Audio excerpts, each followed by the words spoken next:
everyone out there. Tonight's program, I'll be playing three pieces for solo recorder that have kind of a fragment theme along with them. The first is Fragment Longing by Zana Clark.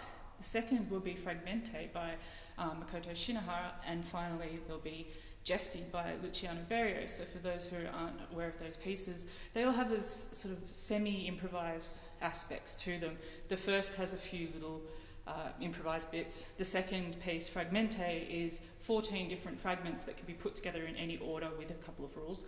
And finally, Gesti fragments the fingers, voice, tongue, and instrument from each other at the beginning, so they're completely independent, and then they come back together towards the end.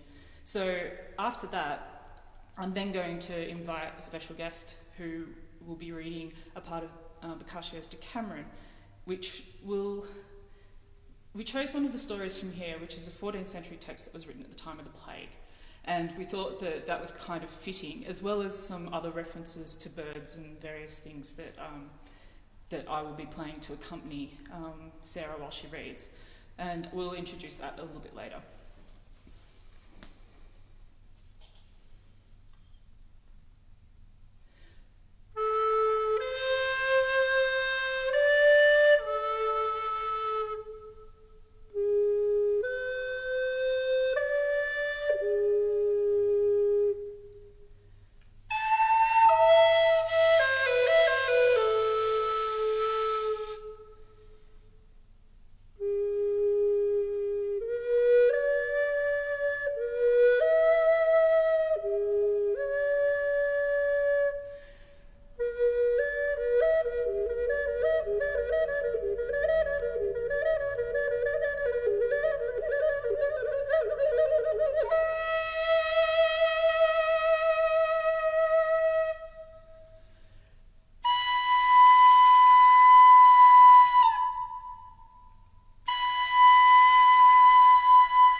So, as I said, the second part of this program,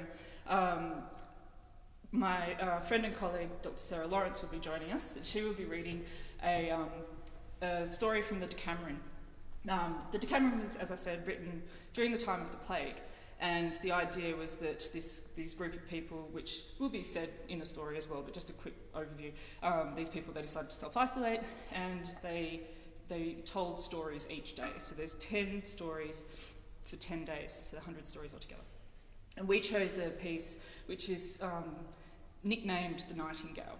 Now, for any recorder players out there, we know that there's a lot written around birdsong for recorders, so we found that that was quite interesting and something that we could play around with. So what we've done is there's sort of music that will underscore the narration, but as well as sort of interject at certain times. And I've chosen music from the period that was either referenced or could have had reference to during the writing of this book, but also some non-period, some more contemporary, including Van Eyck's Nightingale, and a piece called Birds Too by local composer Benjamin Thorne. So that will sort of articulate some of the second half of the story. So just a quick scene change.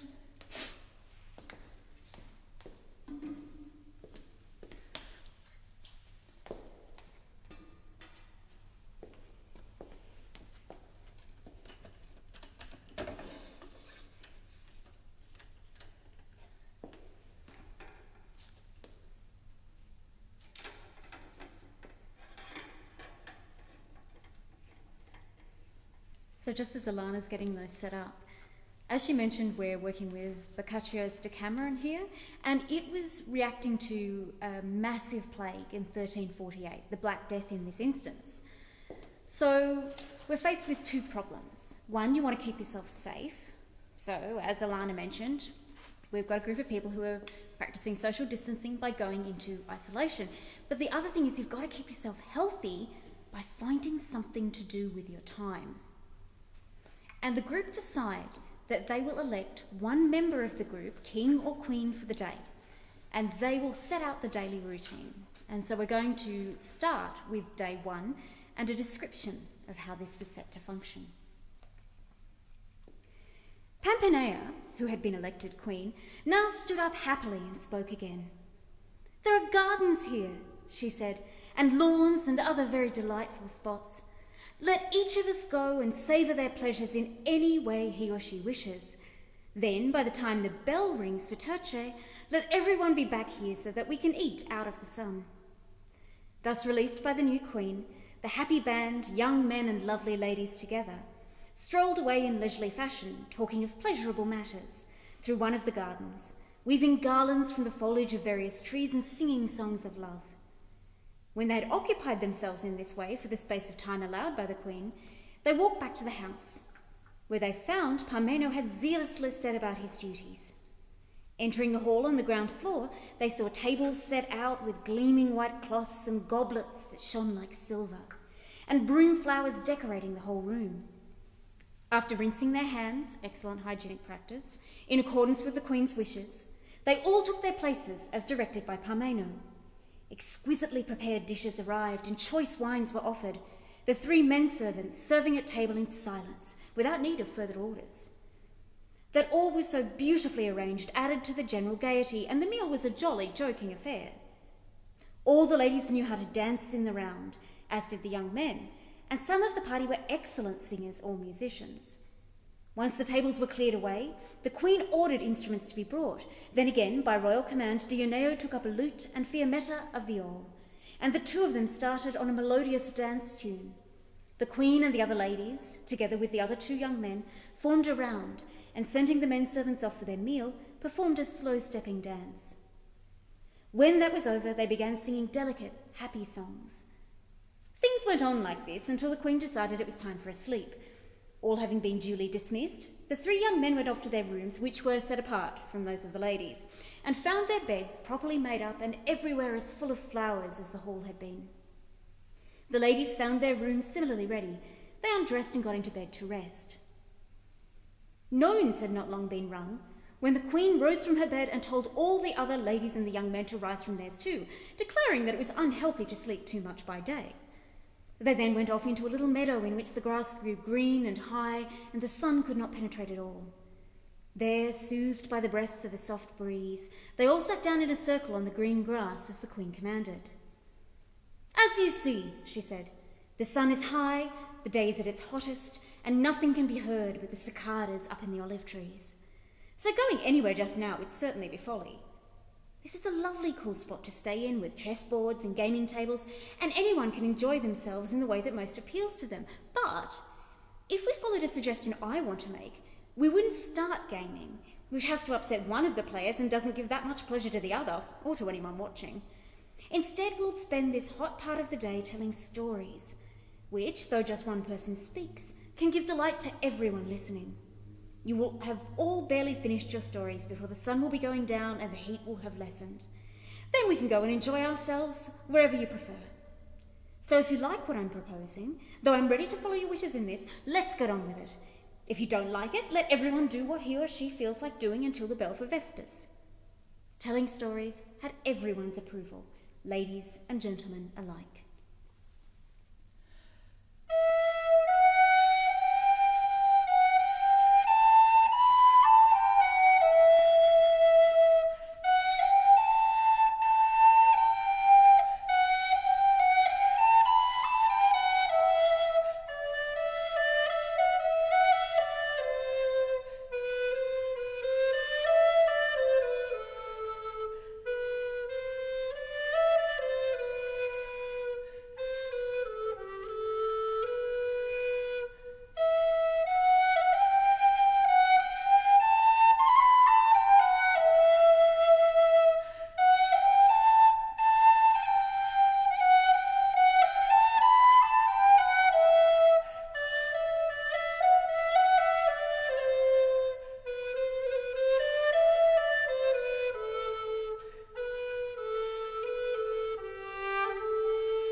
We now move to day 5 and a story called Catching a Nightingale.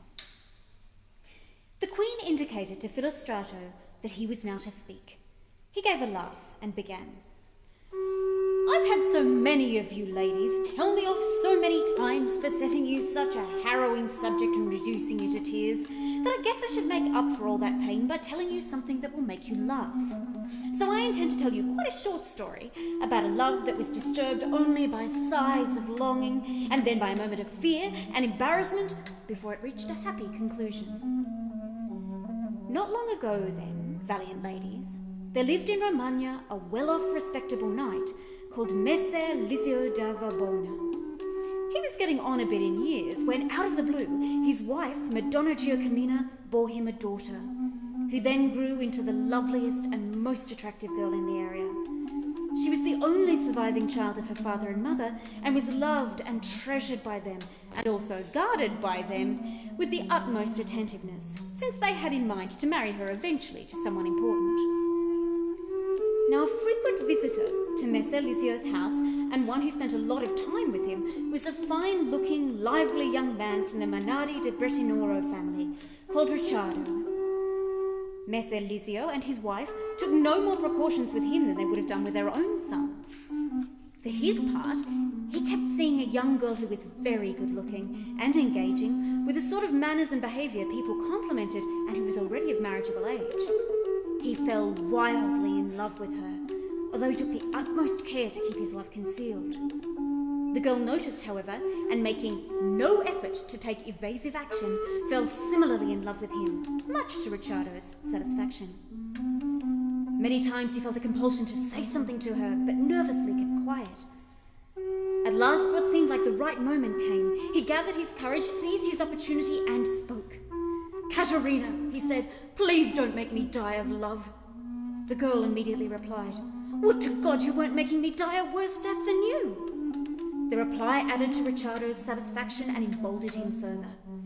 "I'll never be the cause of anything to displease you," he said, "but it's up to you to find a way to save your life and mine." "Ricciardo, you know how well guarded I am," she replied. "I myself can't see how you can come and visit me, but if you can think up something that I can do and that won't ruin my good name, tell me what it is and I'll do it." Ricciardo had already been through various possibilities in his mind. "My sweet Caterina," he replied immediately, "the only way I can see is for you to sleep on the balcony overlooking your father's garden, or maybe to come out onto it. If I knew that you were there during the night, I promise I'd work out how to climb up there, even though it is very high." "If you're ready to follow your heart and climb up," Caterina replied, "I really think I can arrange for me to sleep there." Ricciardo said he was ready, after which they exchanged a single fleeting kiss and separated. It was now close to the end of May, and the next day the girl began complaining to her mother that she hadn't been able to sleep the night before because it was so hot. "What do you mean, hot, daughter?" said her mother. No, it wasn't hot at all." "My dear mother," said Caterina, "you ought to say, 'in my opinion,' and then perhaps you might be right. But you should bear in mind how much more prone to heat young girls are than ladies of a certain age." "That's true, daughter," said her lady mother, "but it won't turn hot or cold at my say-so. We just have to put up with whatever temperatures the seasons settle on. Perhaps tonight will be cooler and you'll sleep better." "Please God that happens," said Caterina. "But it's not usual for nights to cool down as we get closer to summer." "Well, what do you want us to do?" said the lady. "Assuming you and my father agreed," Caterina replied, "I'd really like to have a couch set up on the balcony next to his room over the garden. I could sleep there. Hearing the nightingales sing and being in a cooler spot, I'd be much more comfortable than I am in your room."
and who wouldn't want to hear that nightingale sing? "Well, don't fret, daughter," said her mother. "I'll speak to your father and we'll do what seems best to him." When Messer Lizio heard about the idea from his wife, he proved rather uncooperative, perhaps because of his age. "What's this nightingale bird she wants to help us sleep?" he said. "I bet she'll sleep just as well to the chirping of cicadas." The next night, having heard what he had said, more out of pique than because of any heat, Caterina not only didn't sleep a wink herself, but with her constant moaning about how immensely hot it was, didn't let her mother sleep either. Her ears full of it, her mother went at once next morning and accosted her husband. "Messer Lizio," she said, "you don't really care about the girl. What difference does it make to you if she sleeps on that balcony? She hasn't managed to feel cool anywhere all night. Besides, are you surprised that she likes hearing the nightingale sing? She's only a wee girl. The young are fond of things that are young like themselves." Messer Lizio heard what she said. "All right," he said. "Have a bed that will fit there set up for her with a serge curtain round it, and let her sleep in it and listen to the nightingale as much as she wants." As soon as the girl heard, she straightway set up the bed. Now she was due to sleep on it the next night. She waited until she saw Ricciardo and then gave him their agreed signal telling him he should act. When Messer Lizio heard the girl go to bed, he locked the door from his room onto the balcony and went to bed himself. Ricciardo waited until all seemed quiet. Then he climbed up onto one wall with the help of a ladder, and from there, holding on tight to pieces of masonry protruding from another wall, he made a laborious and perilous ascent to the balcony. The girl gave him a silent but ecstatic welcome. After numerous kisses, they laid down together on the bed and spent almost the whole night in mutual pleasure and delight, making the nightingale sing its song many times. It was the season of the year when nights are short and enjoyment goes on, and so although they didn't realise it, day was already near when they fell asleep, still hot from the warm night and their pleasant exertions. Caterina lay there, embracing Ricciardo just below his neck with her right arm and holding him in her left hand by that thing that you ladies feel far too modest to mention in male company. They were sleeping like this, not waking even with the onset of daylight when Messer Lizio got up. Remembering that his daughter was sleeping on the balcony, he quietly opened the door, saying, "Let me see how well the nightingale made Caterina sleep last night."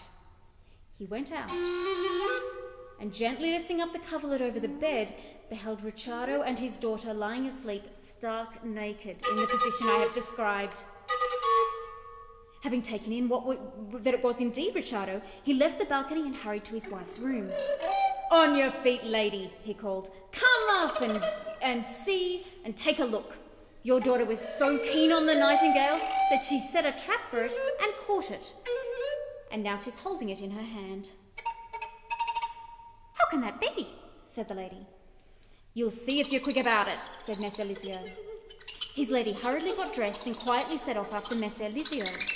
When the two of them reached the bed and lifted the coverlet, Madonna Giacomina was able to see quite plainly how her daughter had caught the nightingale she had so longed to hear sing, and had now hold of it. She felt Ricciardo had played a very dirty trick on her and wanted to shout out and tell him what a swine he was, but Messer Lizio intervened. "My lady wife," he said, "you'll take care not to say a word if you value my love for you. Since she's caught it, it's going to stay hers. Ricciardo is well born and a wealthy young man. It can only be a good match as far as we're concerned. If he wants to leave here intact, he's going to have to commit himself to marrying her first. That way he'll find he's put his nightingale in his own cage, not someone else's." This cheered the good lady, who became quiet. She could see that her husband wasn't seriously outraged by what had happened, and reflected that her daughter had had a good night, resting extremely well and catching the nightingale too. Their conversation was barely over when Ricciardo woke up. He saw that it was fully daylight and thought himself a dead man. He cried out to Caterina, "Oh, soul of my life, what are we going to do? The day's dawned and it's caught me here." It was Messer Lizio who replied, coming out and pulling back the curtain, "You'll do the right thing." When Ricciardo saw him, he felt as if his heart had been torn from his body. "My lord," he said, sitting up in the bed, "I beg you for mercy in God's name. I know that I've been wicked and disloyal and deserve to die, so do with me whatever you want, but I really beg you, if it's at all possible, spare my life and don't put me to death." "Ricciardo," Messer Lizio replied, "what you've done wasn't worthy of the love and trust I showed you. Yet, since that's the way it is, and it is youth that has led you to commit such an error, let's take steps to avoid you losing your life and me my good name. Before you move an inch, you must take Caterina to be your lawful wedded wife, to be yours as long as she shall live, just as she has been yours this night that has just passed. Do this, and you'll have my pardon and your life. If you refuse, commend your soul to God." While this exchange was taking place, Caterina had let go of the nightingale.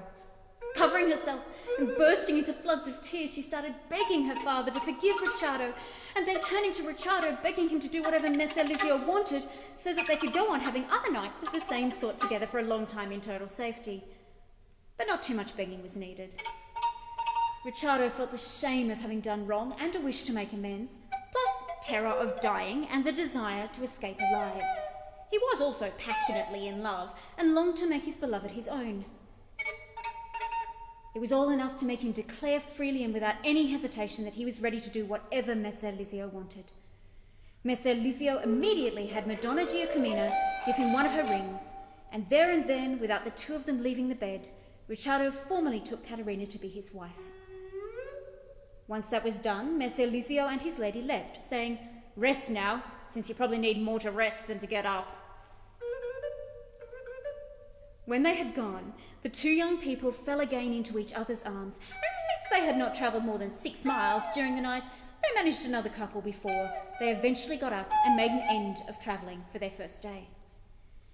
Once up, Ricciardo had a more comprehensive discussion with Messer Lizio, and a few days later married the girl again in a more fitting way in the presence of relatives and friends, after which he led her home amid general rejoicing and gave a splendid wedding feast.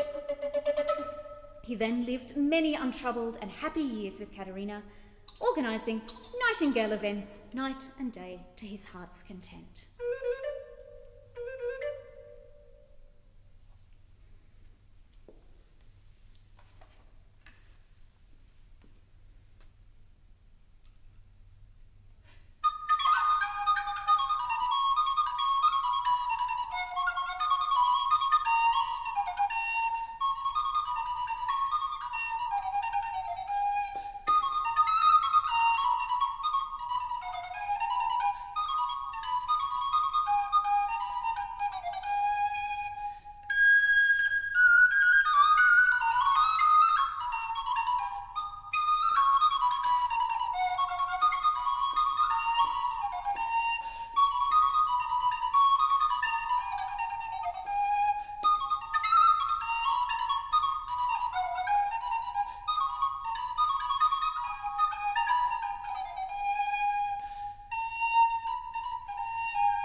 Thank you so much for everyone who tuned in. I'd like to also thank SIMA, the Sydney Improvised Music Association, AIMA, the Armidale Improvised Music Association, NERAM for providing us with a wonderful venue.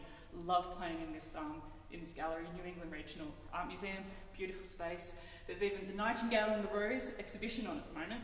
And also thank you to UNE, who also helped host this, and to everyone involved. Fantastic initiative. It's so wonderful that even as regional artists we're able to share this to a wider audience, especially during this time. So thank you.